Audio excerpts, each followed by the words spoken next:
All right. Hello. Welcome to my YouTube channel. My name is Tristan. This is L Space. Of course, welcome back. If you have been here before, welcome to the channel if you're new. I am going to be doing a couple of little book chats. Maybe like pseudo reviews. I don't really know how quite to classify these. I'm going to be discussing my thoughts basically on Arrete, avec, mensonge by Philippe Besson, otherwise known in the English world as Lie With Me, by Philippe Besson. And I'm also going to be talking about The Guncle by Stephen Rowley, rather The Guncle Abroad, I should say, because that is the sequel that just came out, and so I'm going to talk a little bit about that. So I'm going to start with The Guncle Abroad. I don't have my physical copy with me because I rented it from the library, and I no longer have it. I had to return it like last Thursday. But anyway, as far as sequels go, it wasn't bad. I think that it's a good sequel. It's a good follow-up to The Guncle, and it's nice to see the characters again. It's nice to see how they've grown, how they've progressed a little bit. In a lot of ways, the Guncle series, I guess, reminds me a lot of Less and the sort of Less series by Andrew Sean Greer. It reminds me of that, but it's also like not quite on the same level as Less is. I think just in general, less is more in this case. Sorry. But anyway, so basically, we find the same cast of characters in The Guncle Abroad, and they are grappling with the fact that their father is going to be remarrying, and the kids, Maisie and Grant, don't super love that idea, and they don't super love the woman that he is going to marry. And so Patrick O'Hara, the Guncle, he is enlisted by his brother Greg to help the kids kind of process this and become okay with the overall thing. They do that by traveling across Europe. The Guncle, rather Patrick, teaches them about love, the different ways that it's expressed, the different kinds of love, the way that you can give and receive love, love languages, that sort of stuff. And his whole thing is about trying to get the kids to be okay with their father marrying Livia. And there's a few other discussions about aging and mortality, and also self-love in a lot of the book. And overall, like I said, it's good. I think in a lot of ways I would have preferred it to be its own standalone book, just its own characters, its own narrative, etc. I really do like Stephen Rowley's writing. I think that his turn of phrase is quite fun. He does a good job of playing with words. He does a good job of making things pretty campy, and also hitting some heavier topics while still remaining light and maintaining his levity about it. Now, all of that said, and those are all certain things that are within The Guncle Abroad, I do think that it suffered from being a sequel. I think that it got a little repetitive if you have read The Guncle, and I think you could easily actually read The Guncle Abroad alone. You wouldn't necessarily need to read The Guncle. It provides enough context in The Guncle Abroad to sort of catch you up, to where you would understand what happened in the previous book. But as far as the overall book goes, I would say that it's good. It's not great, it's good. And I liked it. It was a fun start off to my Pride reads. But as far as it goes, I think that, The Guncle was a really good standalone. It didn't really need a sequel, but I'm still glad I read it. It was very atmospheric, and it definitely evoked each place that they visited, and I definitely enjoyed seeing how Maisie and Grant have grown since the first book. So overall, I felt it was worth my time.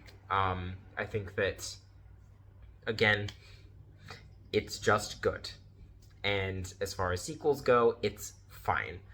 I don't think that you need to rush out and get it. If it's something that you're tempted to buy, tempted to read, but you're kind of wondering, do I prioritize Guncle Abroad or do I prioritize something else? I would say maybe let the Guncle Abroad sit for a little bit, because it's not going to change your life. Plain and simple. So those are my thoughts on that. I definitely would agree. I would definitely recommend reading the Guncle itself, the first book, and I would also recommend reading The Celebrants, though that book was really good. So definitely check that one out. Now, as far as books that will change your life, that are worth your time, and books that you absolutely should rush out and get, like now, this one. Now, I speak French, I read in French, and I was very curious about this one because I've seen Lie With Me, which is an English title. Here's the cover. All around BookTube and Bookstagram and all of that. And that book had kind of its little blow up for a little while, and I was very curious, but of course, the fact that it was translated from French, I'm like, well, I'm going to get the French. Duh. And so I did. And I was blown away by this book. It's so good. I underlined so many passages in this, both really interesting lines, but also passages that I felt evoked really powerful images or emotions or just very interesting details. Of course, I actually don't know what the translation's like. I've never read the English version, but I can tell you that as far as the content goes in this book, it's phenomenal. Let me get my notes so that I can look at specifically the things that I was particularly captivated by. So, the book is divided up into 3 chapters, and they go from 1984 to 2007 to 2016. This book is lightly based on a true story. It's sort of an auto-fiction. It's a novelization of some things that Besson lived through. And so it is close to reality. But again, it's partially fiction. It's an autobiographical novel. That's the word for it. So the main thing, the sort of quintessential theme that you're getting here, and this is a direct line from the book, is la dilution du soi, which basically means the dilution of the self. And hold on, Wally's getting on the table. Wally, get down. Thank you. So the dilution of the self. And that really sums up what this book is about. It's obviously about dishonesty, the lies that we tell to other people, the lies that we tell ourselves, and also the lies that we tell through omitting the truth. And those all fit together in sort of this theme of diluting the self, because with every lie that you tell, you are getting further away from what your authentic self is. It's a very interesting book in the fact that it's told in the first person, but it centers really another person. So it's somebody recounting their own story. You know, it's Philippe Besson recounting his own story, but it really centers another person. Thomas Andrieux is his name. Thomas Andrew, you could say. And it's really centering his life in a lot of ways. And so the fact that it's a first-person narration but centering another person is a very interesting literary device. And also the fact that it is a novel told about the past but recounted in present tense. It's very interesting how strongly the past influences the present, and it kind of shows that the past is still present with Besson. Now, at least at first, a fairly standard coming-of-age queer novel where it is a gay young man living in a rural town out in the countryside, and he's obviously gay. He doesn't fit in with the rest of the crowd. He comes across somebody who he is attracted to. They end up both being into each other. They start meeting in sort of a clandestine way out in secret, and they have this little teenage fling. But of course, they know from the very beginning that Besson is destined to leave the town of... Gosh, what is the name of the town? It's got a weird name. It's like Barbezieux or something like that. But anyway, oh yeah, Barbezieux. Barbezieux is the name of the town. And so he's destined to leave. He's very smart. He's very gifted. He's going to be leaving and going off and doing other things, whereas Thomas is going to be staying in Barbezieux. He's going to be doing what his family is expecting of him, whereas Besson, Philippe, he is off to pursue his fame, essentially. And so obviously they know that their little love affair is not going to continue, and what we see in chapters 2 and 3 is basically the fallout of their split. It's deeply moving. I feel like the title really evokes this story in a very profound way, because the title in French translates to "Stop Lying" or "Stop with Your Lies." And the final chapter, as I have written in my notes, reconciles all of the lies the narrator told not only to others but to himself. These lies come to a steep cost to many of those involved, and perhaps the most costly of all was the one told, or rather the truth omitted, when he left Barbezieux, when he graduated from high school. And I won't spoil anything beyond that, but those are my thoughts on the book. I, again, felt it was deeply moving. It's definitely one that hits pretty close to home for me, because I was a gay man growing up in a rural town out in the country. And so this was very familiar to me, a lot of the things that he was evoking, and then, this idea of diluting yourself to meet the expectations of others around you. I feel like that is definitely something that I've experienced, and definitely something that I think queer people in general, it's a very common phenomenon for us to self-efface so that we don't stand out, so that we can sort of hide best. And that's definitely something that Besson writes really well, is the idea that queer people hide their true selves in order to better fit in, to avoid being ostracized for being queer. But anyway, fantastic queer book, very moving, pretty devastating. I think from about, it's very short too, and I think from about page 100, the last 50 pages just had me in a chokehold. I couldn't put it down to get to the end, and it was really good. When I finished it, I turned to my partner. I was like, well, oof. So anyway, that is Arrete, avec mensonge by Philippe Besson, otherwise known as Lie With Me. Also a fantastic title, and I was thinking initially that was a better title, but now that I've read it, Arrete, avec mensonge, much better. Stop with your lying, it's a little better, but I do also like the wordplay with Lie With Me. Anyway, so those are my thoughts. Highly recommend Arrete, avec mensonge. Very much a need to read, especially if you're looking for queer books to read during June. And those are the first 2 Pride reads that I've finished, and I am now on to some others. I can actually maybe give you a little bit of my thoughts on the next one. Let me just go get it. So, I have talked about this before, how I quit my book clubs, my book subscriptions, being Book of the Month and Aardvark Book Club.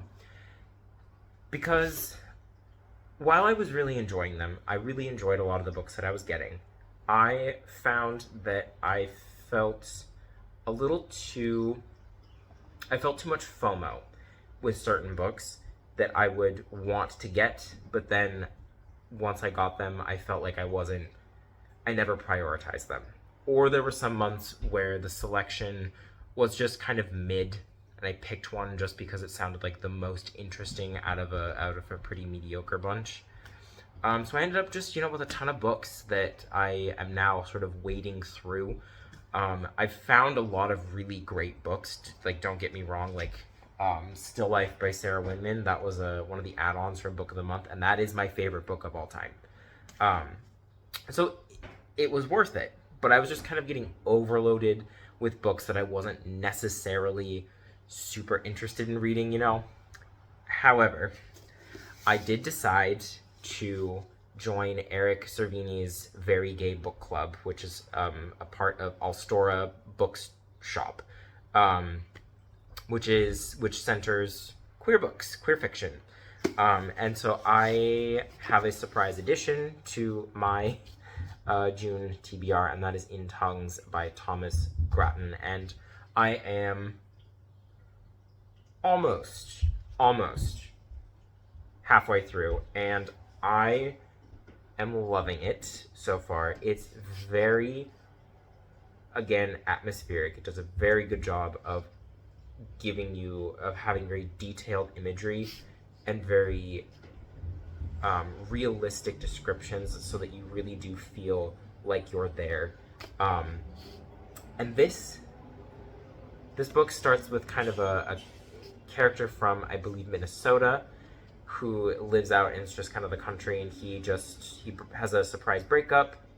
His boyfriend dumps him, and the main character, Gordon, decides, I'm going to move to New York City. And so he does. And it's kind of recounting the things that happen once he's there. And he falls in with this older, very rich gay couple in New York City. And I'm getting to the part where things are starting to take a bit of a twist. And I am very much enjoying it. I was not expecting necessarily to enjoy it as much as I am. But it's getting good. And I think, from what I'm picking up, it's going to have big Saltburn energy. But I will let you know what my final thoughts are. But I do know that in here it says, we watched the sexual, ethical, and monetary inequality turn dark. So I am very curious to see how that turns out, because I think I'm at the point where it begins to take a twist, like I said. So that is In Tongues. I am very much enjoying this, and this is one that I'm reading for the Alstora Eric Servini's Very Gay Book Club. This is also not sponsored. I'm just, talking about it because I was interested. And I'm going to give this a couple months to see how this book club goes. But in general, I feel like this book subscription is much more what I'm interested in pursuing. I've looked at their backlog of books that they've done. Last month's was I don't remember what the English title is, but it's Changer Méthode by Edouard Louis. And I believe it is just the sequel to The End of Eddie. It sounds like it's just the sequel to End of Eddie, which I really, really like. And I've read this both in English and in French. So obviously he's got some pretty interesting picks for his book club. Side note, returning to Philippe Besson, if you've read this is very similar in a lot of ways. However, I feel like this one might be a little bit self-indulgent in some ways. This one, not at all. I feel like this book might actually be a little bit more of a refined version of this book. So they are very interesting to compare, because they both definitely deal with sort of the price of shame as well. Anyway, all of that said, great queer books, great French authors. And then you know, we've got this, which I'm pretty excited to get to. So anyway, it's a little book chat for my little, I guess those are the first 2 books that I've read for Pride Month, and then the next book that I'm in the middle of. And I hope that you maybe have a little bit more an informed opinion on some of these, especially if you're thinking about picking one or the other up. But definitely let me know in the comments what you think. I'd be very curious to know what other people thought about the Guncle Abroad, because again, I thought it was good. I was not blown away. And then if you have read Lie With Me by Philippe Besson, is that how you would even say it in English? Anyway, if you have read that one, definitely let me know what you think of that one in the comments, because I was blown away by that. The other thing that I'm really happy about is he has 20 books. So I will have 19 other books of his that I can pick up, and I will be very excited to get to them because he's a fantastic author. Plain and simple, just fantastic. So that is what I have for you today. Happy Pride. I hope you all are doing well. Of course, let me know what your thoughts are in the comments. I would love to chat about these books, but until next time, I will see you in another video. Take care, and once again, happy Pride. Bye.